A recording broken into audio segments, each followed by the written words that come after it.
Hello, everyone. I hope you're all having a wonderful day. Today, we're diving into a heartbreaking yet powerful story about a mother and her little daughter who were thrown out of their own home and forced to survive a freezing night in an empty field. What happens when the world turns its back on you, but a stranger's kindness changes everything? Stay with me to uncover how despair slowly transforms into hope. And if you enjoy emotional stories like this, don't forget to subscribe to the channel so you won't miss our upcoming videos. In a crumbling house surrounded by endless rural fields, the harsh midday sun forced its way through broken wooden slats and landed squarely on Huyin's bent back. She was on her knees, scrubbing the floor with trembling hands, sweat and tears mixing without her even noticing any more. The house was silent for only a second, just long enough to breathe, before her husband's voice exploded behind her. "Hey, I just got back from the field. Why isn't the food ready yet?" His words cracked through the air like a whip. Before she could answer, his mother's shrill voice cut in, sharper, colder. "A woman who can't even give birth to a son, useless. She should have been thrown out a long time ago." Each sentence sliced straight into Huyin's chest. The accusation she had heard for years, failing to give them a grandson, never stopped hurting. It didn't matter that she worked from sunrise to sunset. It didn't matter that she endured everything in silence. In that house, her worth had been reduced to one thing: a son she could never give them. Her husband suddenly roared, rage boiling over. He stormed through the room, grabbing whatever he could and throwing it out into the yard. "Get out of my house, right now. Take your child and get out too." Little Maya, barely old enough to understand cruelty, hid behind her mother's back. Her eyes were swollen from crying, confusion written all over her small face. She didn't understand why Grandma hated her so much. She didn't understand why being born a girl made her unwanted. Huyan pulled Maya into her arms, holding her tight, as if her embrace could shield her daughter from the storm. Tears streamed down her face, but she forced herself not to sob. If she broke down now, Maya would break too. The door slammed shut behind them. The bolt sliding into place sounded like a final verdict. Mother and daughter stood on the dusty road, their belongings scattered under the burning sun. The wind whipped dirt into their faces as if the world itself wanted to erase them. Huyan knelt down, gathering Maya's tiny clothes from the ground. Her chest felt unbearably heavy, not just from the humiliation of being thrown out, but from years of silent endurance. Yet somewhere deep inside, beneath the regret and shame, a small spark flickered. She had to protect Maya. She had to leave this hell behind.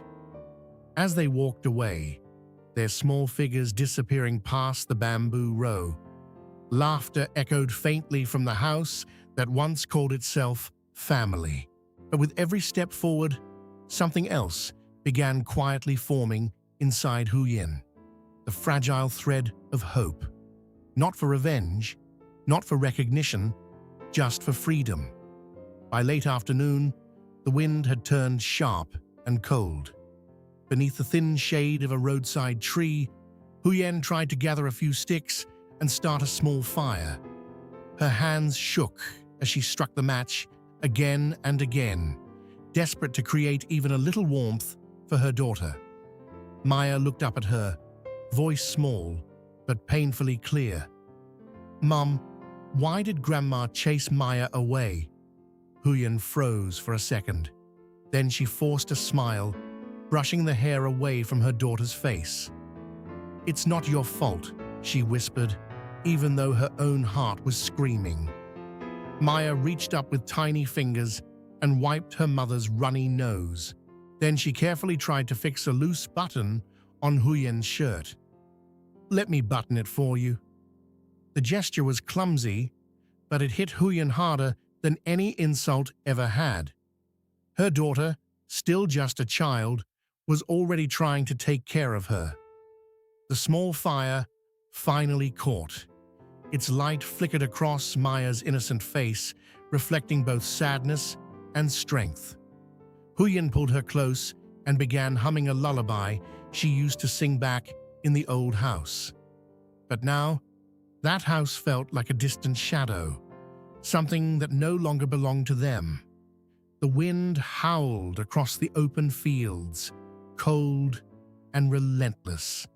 Maya gripped her mother's hand tightly, as if letting go would mean losing her forever. In that lonely moment, Huyen understood something clearly. Even if the whole world had turned its back on them, they still had each other. And that bond, fragile yet unbreakable, was their only source of warmth. Night fell quickly. The darkness swallowed the fields, leaving only the tiny glow of their fire in the vast emptiness. Huyen roasted a sweet potato over the flames, blowing gently on it before handing it to Maya. White smoke curled upward like drifting spirits. "It's so smoky, Mom," Maya giggled, fanning her eyes, but she refused to move away. Huyen smiled for the first time that day. They began singing together, soft, fragile songs about lanterns and festivals. Their voices weren't strong, but they were filled with tenderness. For a few minutes, it almost felt normal. Then suddenly, Maya started singing, "Happy birthday to you." She looked up, eyes shimmering. "Mom, I'm so sad. Mom, I'm hungry." Those simple words pierced straight through Huyen's heart. Even while she was hungry and scared, Maya was still trying to cheer her up. Huyen hugged her tightly, silent tears falling into her daughter's hair. Around them, smoke and cold pressed in. But inside their embrace, there was something fragile, yet real. Laughter, love, and the faint sweetness of roasted potatoes. As the fire slowly died down, darkness closed in again. Only their entwined arms remained warm. Above them, the stars looked distant and indifferent. Below, two wounded souls clung to each other as if that alone could keep the night from swallowing them whole. And in that endless stretch of darkness, Huyen made a silent vow. No matter how cruel the world became, she would never let go of her child. Darkness completely swallowed the field, broken only by the sound of the wind tearing across the empty land. The cold grew sharper, slipping into their bones. Maya's small voice trembled against the night. "Mom, it's dark already. Let's go home." Home. The word hit Huyen like a blade. She swallowed hard and gently pulled her daughter to her feet. There was no home waiting for them. But she couldn't let Maya feel that hopelessness. They walked toward the riverbank, guided only by faint starlight. The water shimmered like a sheet of ice. Huyen knelt down and washed Maya's dusty hands, the icy water rising to her own ankles. The cold burned like fire. When she tried to remove Maya's thin shirt to rinse it, the wind cut through them. "No, you can't," Maya protested softly. "It's very cold." The little girl pressed close, her tiny hand gripping tightly. "Mum, hold my hand. Maya is very scared." Huyen squeezed back, forcing strength into her voice, even though despair weighed heavily on her chest. They walked aimlessly through the black night, not knowing where to go, only knowing they couldn't stop. Eventually, they sank down onto damp grass. The earth felt frozen beneath them. Maya curled into her mother's lap, her breathing shallow. That's when it hit. A sudden wave of heat surged through Huyen's body. Fever struck hard and fast. Cold sweat soaked her clothes while her skin burned. She felt her strength slipping away, yet she wrapped her arms tighter around Maya, as if her body itself could shield her child from death. "Mom, Maya is hungry," the little girl whispered weakly. Huyen tried to respond, but her voice barely came out. Fear flooded her veins. Not fear for herself, but fear that she wouldn't be able to protect Maya anymore. In her fevered haze, memories rose like ghosts. Her ex-husband's angry face, her mother-in-law's cruel words, the door slamming shut. They echoed in her mind, mocking her weakness. But even in that delirium, one thought burned brighter than the fever. She had to live. For Maya. She tightened her grip around her daughter's small hand, tears mixing with the soil beneath them. The night stretched endlessly. Each breath felt like a battle. Each heartbeat felt like a plea to fate. "Don't take my child from me." The stars remained distant witnesses as mother and daughter fought silently against the darkness pressing in. Then, footsteps, at first faint, then closer. Through the mist and wind, a deep voice called out, cautious yet concerned. "Where are you two going in this weather? Sitting out here, in the cold?" Huyen forced her eyes open. A man stood a few steps away, his silhouette outlined by the faint light. He didn't look angry, he didn't look suspicious, he looked worried. He took in the scene, the shivering child, the feverish mother lying on frozen ground. His expression softened. "Over there," he said gently, pointing toward a small, unused house nearby. "That house is empty right now. You and your child can stay there for a while." Huyen blinked, unsure if her fever was playing tricks on her. The man stepped closer, but kept a respectful distance. From his pocket, he pulled out a key and extended it toward her. "I'm giving you the key. For now, consider it your home." The metal felt cold against her trembling fingers. Home. She hadn't heard that word spoken kindly in a long time. Maya clung to her mother. "I want to go back to our home, Mom." Huyen's heart twisted painfully. There was no going back, but maybe, just maybe, there was a way forward. The man didn't rush them. He didn't ask questions. He simply repeated quietly, "Stay there for now. It's warmer inside." That was all. No miracle, no grand rescue, just simple human decency. And in that frozen moment, something shifted inside Huyen. Not relief, not joy, but a thin, fragile thread of hope. She held the key as if it were a lifeline. The man disappeared into the mist as quietly as he had arrived, leaving them with a small shelter. Not a true home, but a refuge. Inside, the house smelled faintly of wood and dust. It wasn't perfect, it wasn't luxurious, but it had walls, it had a roof, it had safety. Huyen laid Maya down first, before collapsing beside her, tears sliding silently down her temples. Perhaps fate hadn't completely abandoned them after all. Morning light slipped through the wooden cracks, gentle and pale. Huyen's body still burned from the fever, but the biting wind was gone. That alone felt like a blessing. Maya sat beside her mother, holding a bowl of instant noodles. "Mom, eat. It's almost gone." Her small hands carefully lifted spoonful after spoonful. "Mom, open your mouth." Huyen managed a weak smile. Tears streamed quietly down her cheeks.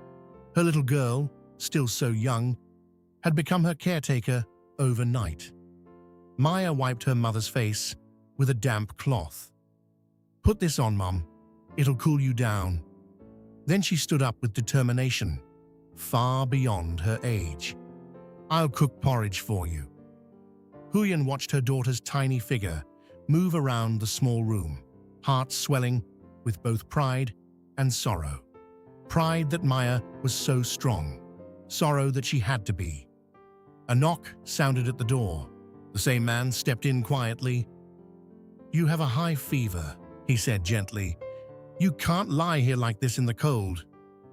He helped Huyen sit up and laid her properly on a makeshift bed. Then he prepared herbal medicine over a small stove. Steam rose slowly from the pot, filling the room with a comforting scent. Maya never left her mother's side, her tiny fingers gripping tightly as if illness might steal her away. In that simple room, filled with steam, crackling firewood, and quiet kindness, the crushing loneliness began to ease. This wasn't luxury, it was compassion. And sometimes that was enough. Days passed. Gentle morning sunlight filtered through leaves behind the small house.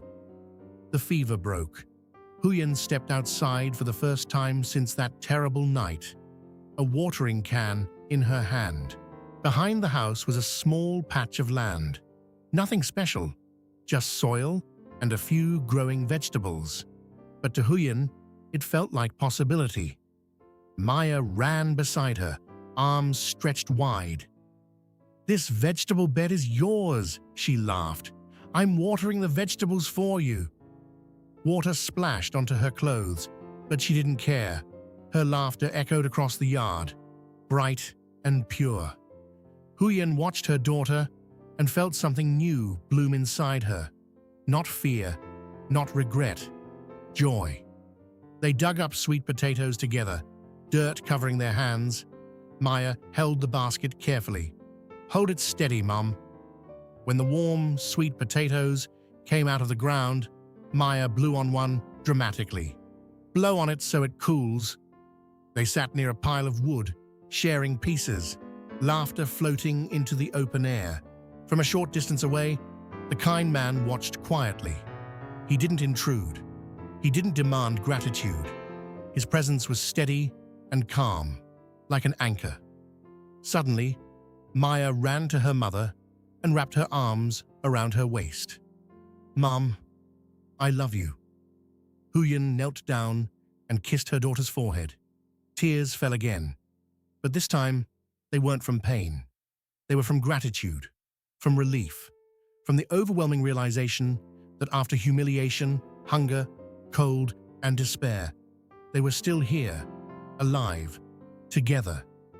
The clear blue sky stretched above them. The wind felt lighter now. The journey soaked in tears had finally led somewhere new. Not perfect, but filled with hope. Maya rested her head against her mother's chest and whispered softly, "Mom." And in that embrace, Huyen understood something profound. A real home isn't built from bricks. It's built from love that refuses to break.